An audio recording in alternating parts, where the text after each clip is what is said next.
In this video, I will show you how to redeem a Roblox gift card.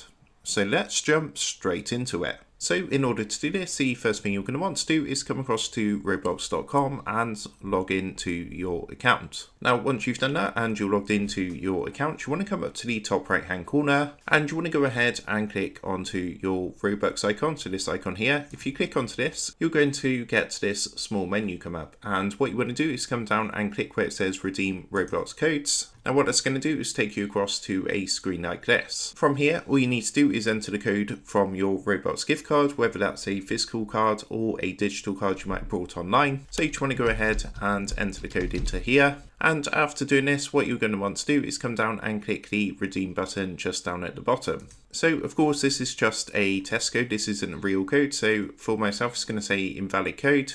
But for yourself, once you click onto redeem, what's going to happen, you're going to get a pop-up window basically saying how much credit or Robux has been added to your account. So that is how to redeem a gift card on Roblox. With that being said, I hope this quick tutorial did help you out today. And if this did help you out, I would really appreciate it if you was to consider dropping down below the video, leaving a like and also subscribing to the channel. With that being said, I just want to take a minute to thank you guys for watching this quick tutorial and I will see you in the next video.